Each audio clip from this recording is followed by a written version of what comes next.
Assalamualaikum warahmatullahi wabarakatuh. Alhamdulillahi rabbil alamin.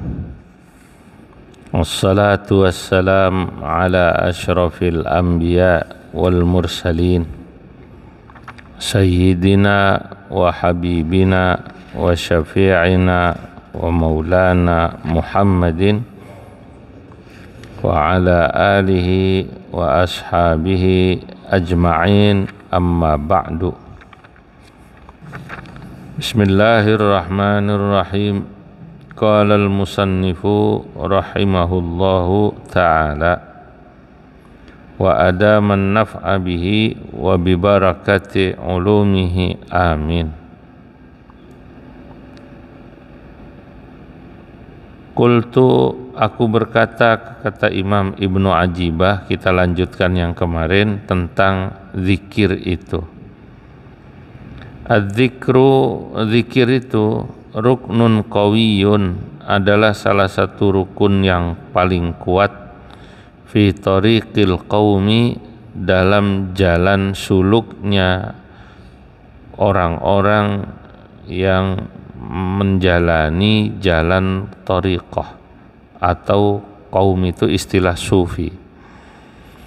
Kalau Anda mau tanya apa rukun utama yang dilakukan oleh para sufi, jawabannya adalah zikir. Cirinya sufi itu zikirnya banyak. Wa huwa, dan zikir itu afdalul a'mali, adalah amal yang paling utama. Qala Allah Ta'ala, Allah berfirman, fadhkuruni adzkurkum, maka zikirlah kalian kepadaku, atau ingatlah kalian kepadaku, adzkurkum, niscaya aku akan ingat kalian. Engkau dekat, aku dekat. Engkau jauh, aku jauh. Wa qala ta'ala, dan Allah berfirman dalam ayat lain, ya ayyuhalladzina amanu, wahai orang-orang yang beriman, uzkurullaha, zikirlah kalian kepada Allah, zikran katsira, dengan zikir yang banyak. Zikir yang banyak itu gimana, Pak? Wa dzikrul katsiru, yang dimaksud dengan zikir yang banyak itu alla yansahu abadan, ketika engkau sudah tidak melupakan Allah, berarti zikirmu sudah banyak.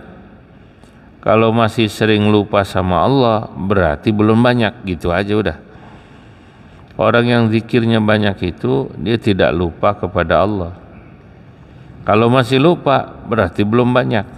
Jadi patokannya gitu, bukan hitungan 100, 200.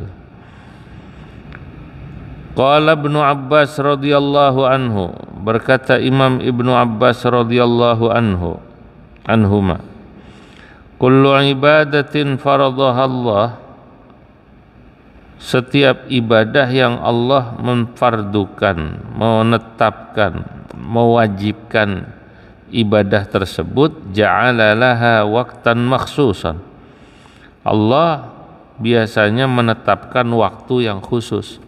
Contohnya sholat fardu ada waktunya deh. Subuh jam sekian, zuhur jam sekian, asar jam sekian. Puasa juga ada waktunya yang wajib, yang Allah fardukan, Ramadan. Ini yang dibaca yang fardu ini. Illa adzikr, kecuali zikir. Lam yaj'alillahu lahu waqtan makhsusan, Allah tidak menetapkan waktu khusus. Zikir lu mau jam berapa aja boleh, di mana saja boleh, kecuali tempat yang tidak patut, WC gitu. Nah, ini yang dimaksud qala ta'ala uzkurullaha dzikran katsiran. Wa qala ta'ala, dan Allah berfirman, bahkan sambil tiduran duduk boleh, rebahan boleh. فإذا قضيتم الصلاة فاذكروا الله قياما وقعودا وعلى جنوبكم. فإذا قضيتم الصلاة, apabila kalian sudah mengerjakan salat, fadhkurullaha, maka zikirlah kalian Allah kepada Allah, qiyaman, baik dalam keadaan berdiri, wa qu'udan, maupun duduk, wa ala junubikum, bahkan zikirlah dalam keadaan terbaring. Nah, wa qala rajulun ya Rasulullah, ada seorang sahabat datang bertanya pada Nabi, ya Rasulullah, kathurat alayya sya'airul Islam, sudah banyak syiar Islam yang saya kerjain. Mungkin dia mau bilang, saya sholat udah, puasa udah, haji udah, zakat udah. Dia nanya lagi sama Nabi, fa'ausini, maka wasiatkanlah diri saya ya Rasul, bi amrin, dengan mengerjakan sesuatu, adriku bihi ma fatani, agar sesuatu yang nanti kau wasiatkan itu pada saya bisa menutup apa yang kemarin-kemarin belum sempat saya kerjain. Wa aujizu, dan saya bisa mengerjakannya. Faqala, ketika dia tanya apa amalan yang bisa menutup kekurangan-kekurangan amalan saya sebelumnya, Nabi jawabnya, la yazalu lisanuka ratban bidzikrillah, jangan pernah berhenti lisanmu ya, kecuali kau basahi zikir kepada Allah. Kalau bahasa gampangnya, basahilah lisanmu dengan zikir kepada Allah, suruh dibasahin tuh mulut. Nah, jadi zikir ini ibadah yang pertama sebenarnya paling fleksibel ya. Fleksibel gitu. Dia bisa dikerjain kapan aja. Naik bis boleh, naik motor boleh, naik sepeda sambil olahraga juga boleh. Naik sepeda zikirnya ringan, Allah Allah Allah Allah, boleh. Naik sepeda ya. Dan itu ternyata adalah ibadah yang bisa menambal, menutupi, menambal itu kan menutupi kekurangan-kekurangan kita dari ibadah-ibadah lain.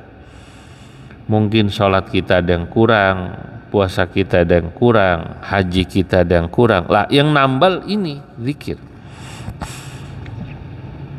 Wa qala alaihi salatu wassalam, dan Nabi Muhammad sallallahu alaihi wasallam bersabda, "Lau anna rajulan fi hijrihi darahim."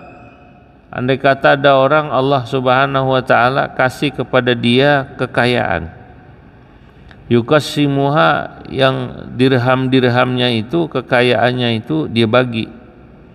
Dia bagi saudaranya, dia bagi keluarganya, dia bagi tetangganya, dia sedekahlah.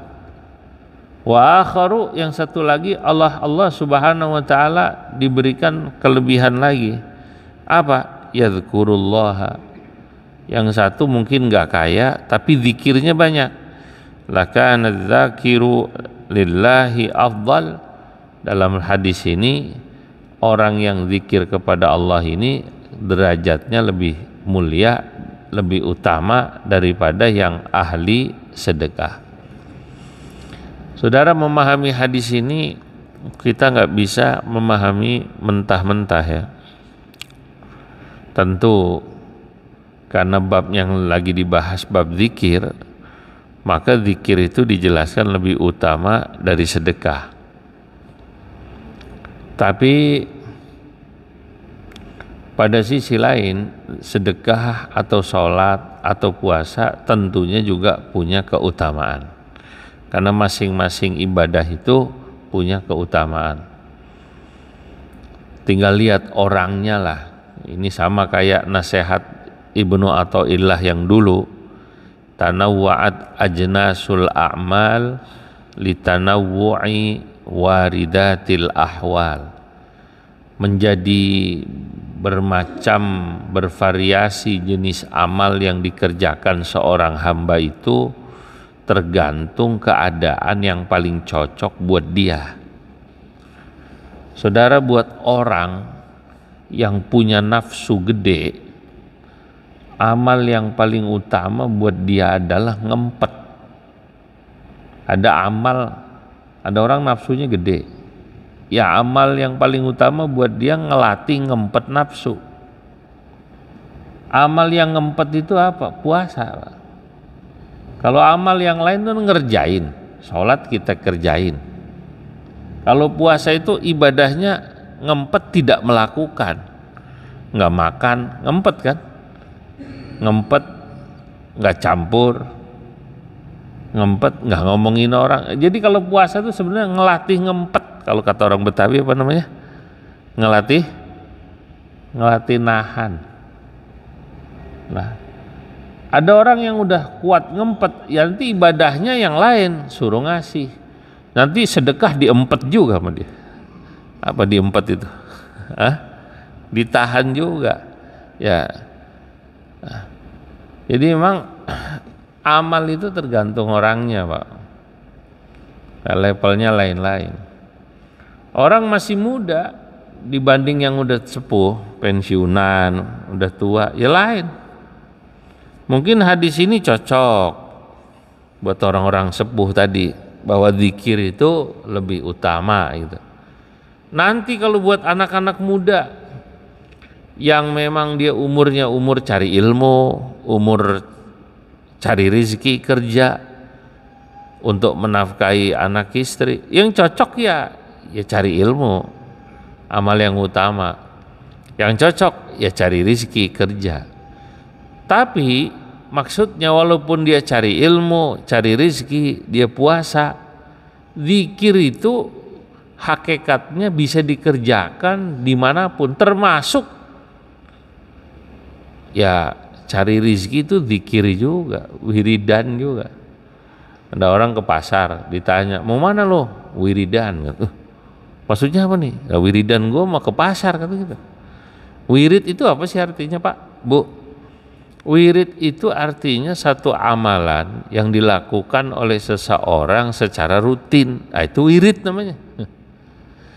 Kalau Anda itu punya kebiasaan habis sholat cari senderan, nah itu wiridnya yang nyender gitu udah. Wiridnya nyender udah, wirid. Nah, kalau Anda punya kebiasaan pagi ke pasar cari rezeki, ke kantor, itu wirid. Selama ini orang menganggap wirid itu adalah zikir. Jadi itu berarti menyempitkan arti wirid. Zikir itu bagian daripada wirid.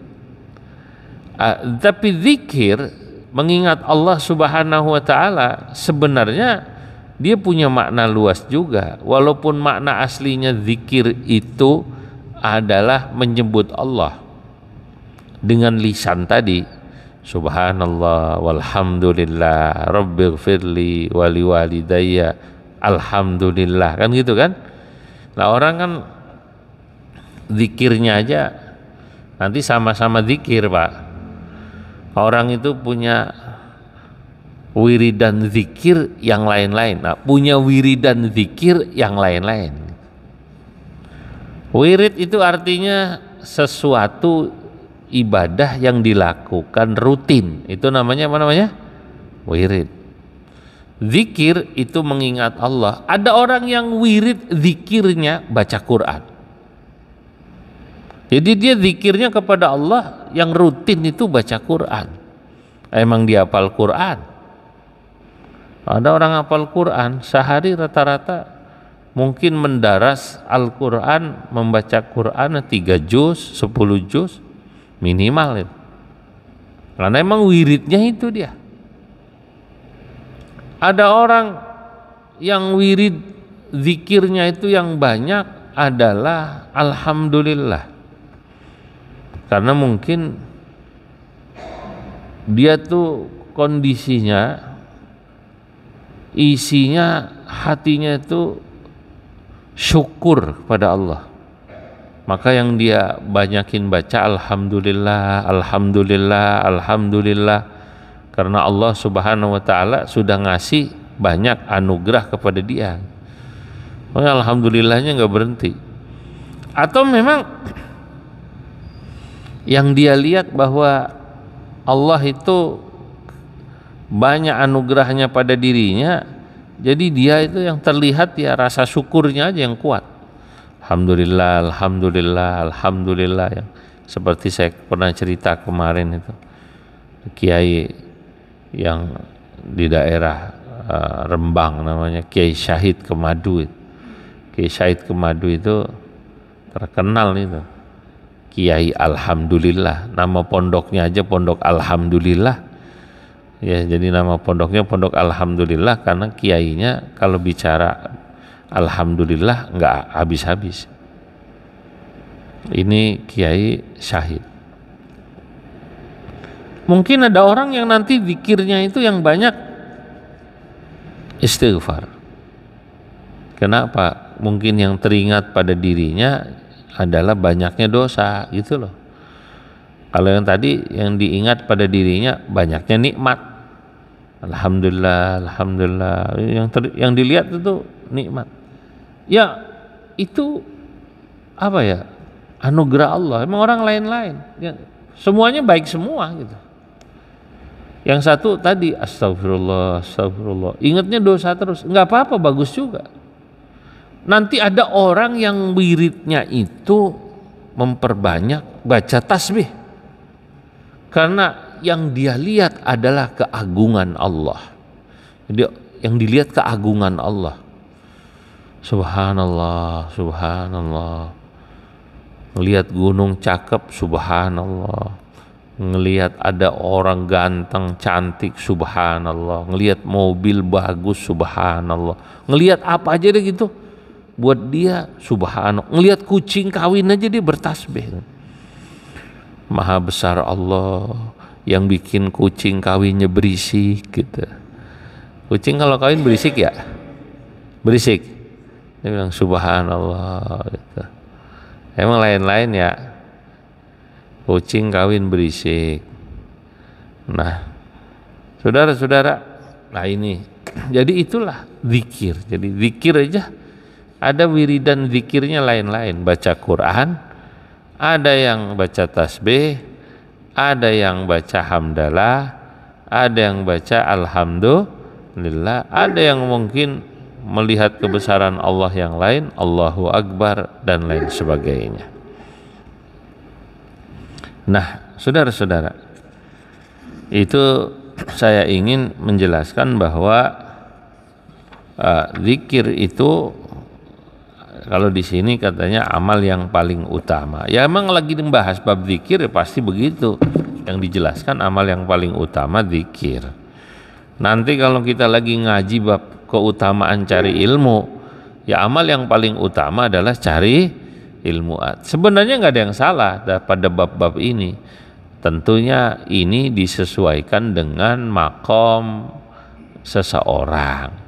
Tadi saya bilang, kalau ada anak muda, mestinya yang dia banyakin baca buku, cari ilmu, cari kerja. Lah dia wiridan mulu, yang nggak pinter-pinter dia. Tapi boleh jadi orang anak muda itu pas, walaupun masih muda banyak zikir. Ya kenapa? Ya mungkin dia dipersiapkan untuk menjadi seorang salik namanya. Salik itu ya sufi lah gitu. Ada juga. Tapi umumnya sih anak muda amal yang utama cari ilmu atau cari rezeki. Ya, kalau yang utama zikir secara umum diperbanyak ya buat orang tua, tapi anak muda juga boleh zikir. Nah, sama orang tua juga kan cari ilmu tetap Pak, tapi cari ilmunya orang tua juga beda dengan cari ilmunya anak muda.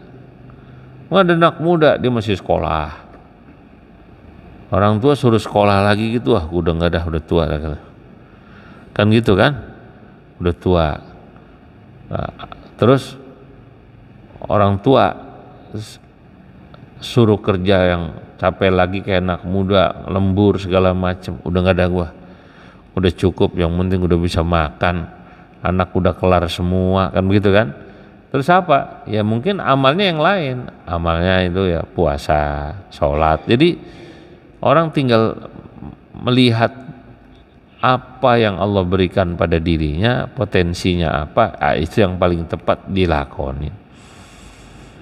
Dan katanya ya amal itu kalau dilakoninnya sudah mudah dan enak, ya itulah tinggal dijadikan wiridan. Saya singkat ini karena babnya panjang, nggak habis-habis ini ya. Udah mau penutupan ini nggak habis-habis ini. Wa an aliyin karramallahu wajhahu, dan diriwayatkan dari sahabat Ali karramallahu wajhah. Qultu, aku pernah bertanya, kata sahabat Ali, ya Rasulullah, wahai Rasulullah, ayyut turuqi aqrabu ilallahi, apa jalan yang paling dekat menuju Allah ya Rasul? Wa ashaluha, dan paling mudah, ala ibadillahi, untuk hamba-hamba Allah. Ya Rasul, apa jalan yang paling cepat dan paling mudah untuk hamba-hamba Allah? Wa afdaluha indallah, dan paling afdal di sisi Allah. Rupanya ketika Nabi ditanya oleh sahabat Ali begini, Nabi menjawab, faqala ya Aliyun, maka Nabi berkata, hai Ali, alaika bimudawamati dzikrillah, hendaknya kamu melazimkan, merutinkan, mendawamkan zikir. Jadi amal yang paling mudah, paling cepat membuat seorang hamba dekat dengan Allah, ya ini, zikir. Sahabat Ali ketika diberitahu ini bertanya lagi pada Nabi, faqala Aliyun kullun nas yadhkurun Allah. Ya Rasul, dah orang semua pada zikir kepada Allah. Faqala sallallahu alaihi wasallam, maksudnya kan kalau zikir semua orang zikir ya Rasul. Seakan-akan begitu. Faqala sallallahu alaihi wasallam, kemudian Nabi Muhammad sallallahu alaihi wasallam berkata, ya Aliyun, hai Ali, ya Aliyu, hai Ali, la taqumus sa'atu, kiamat tidak akan berdiri, hatta la yabqa, sehingga tidak ada lagi tersisa, ala wajhil ardi, di muka bumi, man yaqulu Allah. Kalau di dunia ini udah nggak ada yang mengucapkan kata Allah, kiamat tuh, cirinya udah kiamat. Ya, orang udah kafir semua berarti. Atau ya katanya ngaku iman tapi Islamnya cuma natwinti, cuma sunat kawin sama mati doang. Udah nggak ada yang mengucapkan kata Allah, kiamat berarti. Faqala lahu Aliyu, kemudian sahabat Ali bertanya kembali kepada Nabi, kaifa adzkuru ya Rasulullah, bagaimana cara zikir saya kepada Allah ya Rasul?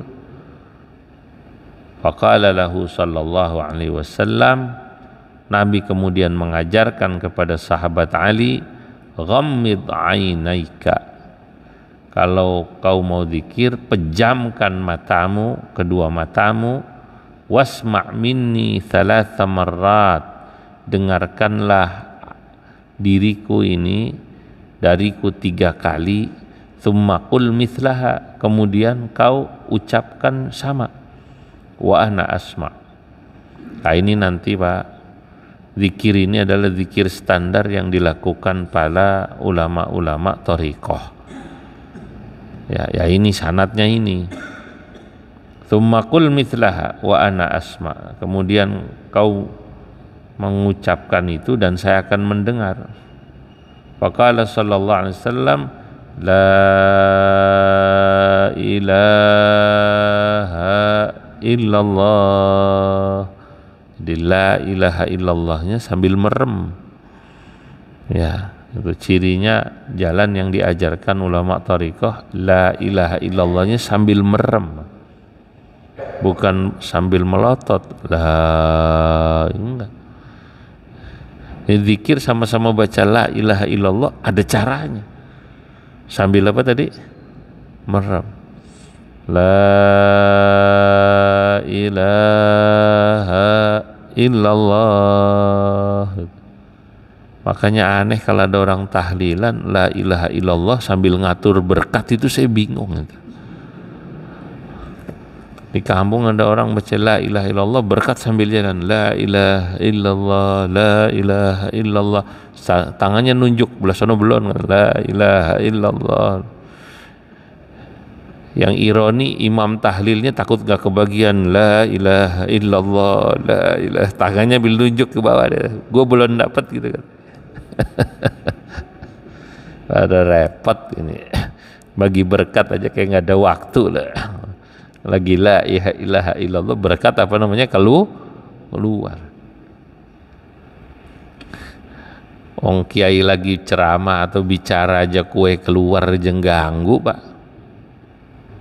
Kadang-kadang orang kita tuh kayak nggak punya waktu. Kalau mau ngeluarin tadi, orang baru datang, duduk belum dimulai, kue keluarin.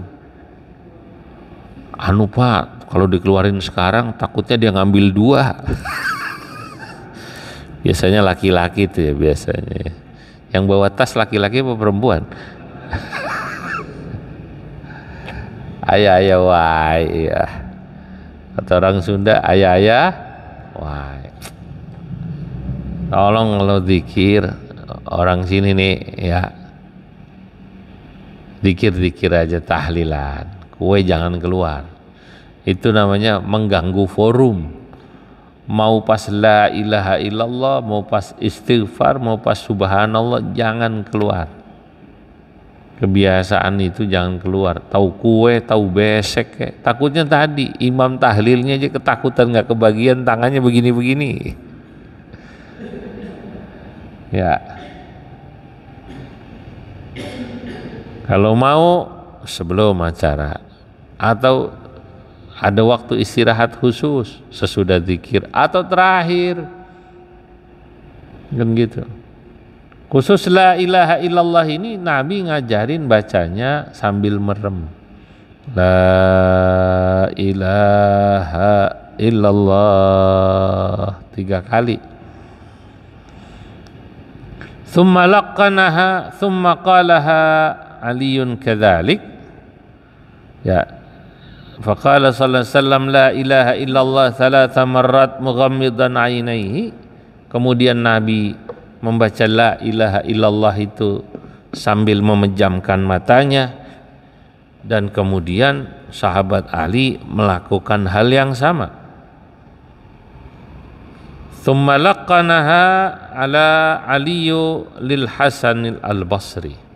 Nanti sahabat Ali mengajarkan cara zikir ini kepada seorang tabi'in sufi namanya Imam Hasan al-Basri. Thumma al-Hasan, kemudian Imam Hasan al-Basri li Habib al-Ajami, mengajarkan ini kepada Habib al-Ajami. Thumma Habib li Dawud at-Tai, kemudian Habib al-Ajami mengajarkan cara zikir ini kepada Dawud at-Tai. Thumma Dawud at-Tai li Ma'ruf al-Karhi, kemudian Dawud at-Tai mengajarkan zikir ini kepada Imam Ma'ruf al-Karhi, ya. Thumma Ma'ruf li Sirri as-Saqati, kemudian Ma'ruf al-Karhi mengajarkan ini kepada Sirri as-Saqati. Thumma Sirri as-Saqati lil Junaid al-Baghdadi. Kemudian Imam Sirri as-Saqati mengajarkan pada murid dan ponakannya yang namanya Junaid al-Baghdadi. Thumma intaqalat ila arbabit tarbiyati, kemudian dari Imam Junaid turun terus ke bawah-bawahnya murid-muridnya, ulama-ulama yang memiliki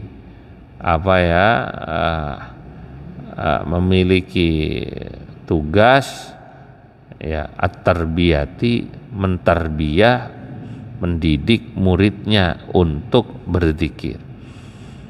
Ya, sampai nanti Syekh Abdul Qadir Jailani, ya, sampai Syekh Bahauddin An-Naqsyabandi, terus sampai kita.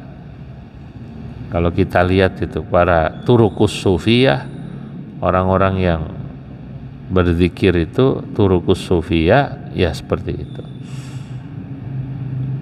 Nah, saudara-saudara hadirin, ya ini zikir yang diformalkan, yang langsung ada gurunya, itu memang sufi-sufi itu ada baiatnya. Tapi zikir itu sendiri, andai kata tidak ada guru secara langsung yang melatih, itu tidak dilarang. Ya sama kayak olahraga zikir itu, Pak. Ya, ada olahraga yang kudu ada pakai pelatih, kira-kira gitu kan. Melatih badminton ada pelatih supaya mukulnya bagus kan gitu kan. Poli ada pelatihnya enggak? Iya ada. Tenis ada, catur ada pelatih juga itu. Kalau itu olahraga gitu, kita enggak. Tapi ada orang olahraga tidak punya pelatih. Olahraganya jalan kaki, jalan pagi menaik sepeda. Pakai pelatih boleh, enggak apa-apa. Orang naik sepeda ada juga pelatihnya kan? Ada, Pak. Olahraga yang profesional, walaupun cuma naik sepeda, yang saya suka pulang dari sini lihat orang naik sepeda itu, naik sepeda yang ngebut itu. Wih, dia sebelum genjot sepeda di peregangan dulu, Pak. Ya peregangan supaya nanti tidak cedera, kira-kira gitu kan. Lah zikir sama, wirid itu sama. Kalau ada gurunya itu ya supaya hatinya bagus, pas zikirnya itu mengena, itu ada gurunya. Nah boleh dia punya guru. Tapi andai kata dia naik sepeda atau andai kata dia jalan kaki itu nggak ada guru, tetap zikir itu manfaat. Misalnya kayak tadi tuh orang jalan kaki 1 jam sehat tetap, apalagi zikir, sama kayak zikir lah kira-kira gitu ya. Karena kan secara umum memang Al-Quran memerintahkan kita zikir yang banyak, baik itu baca Quran, tasbih. Nah, itu secara umum insya Allah akan manfaat pada rohani kita. Kalau olahraga itu yang nyata pada jasmani, walaupun secara sisi lain, secara rohani juga pasti akan ada manfaat. Nah, hadirin, nah inilah tentang zikir. Nah, nanti orang yang sudah terbiasa berzikir semacam itu, ya apalagi dia sudah menghabiskan waktu untuk berzikir, ya dia akan merasakan seakan-akan bahwa seluruh waktunya itu adalah Lailatul Qadar. Ini yang diungkapkan oleh seorang ulama, ya muridnya Syekh Abul Hasan Asyadili, namanya Abul Abbas Al-Mursi. Abul Abbas Al-Mursi gurunya Ibnu Athaillah. Beliau mengatakan auqatuna kulluha Lailatul Qadar. Bagi kami seluruh waktu kami itu laksana Lailatul Qadar. Di Lailatul Qadar itu tidak hanya didapat oleh orang-orang soleh itu hanya di bulan Ramadan. Kalau kita kan ngejar Lailatul Qadar kalau cuman bulan apa namanya? Puasa. Kalau orang-orang soleh ini semua waktunya udah Lailatul Qadar udah. Ya karena apa? Khairun, waktunya digunakan untuk ibadah. Sehingga malaikat itu akan mendampingi dia terus. Karena waktunya semua digunakan untuk ibadah. Makanya tadi kata Abul Abbas Al-Mursi, auqatuna kulluha Lailatul Qadar. semua waktu kami itu laksana Lailatul Qadar. Hadirin, sampai di sini dulu taklim kita, semoga manfaat. Bismillahirrahmanirrahim. Allahumma salli wa sallim ala sayyidina Muhammad fil awwalin wal akhirin. Mubarak wa radiyallahu tabaraka wa ta'ala an sadatina ashabi Rasulillah ajma'in. Allahumma anfa'na bima 'allamtana wa 'allimna ma yanfa'una wa zidna ilman wa yaqina. Rabbana hab lana min azwajina wa dhurriyyatina qurrata a'yun waj'alna lil muttaqina imama. Rabbana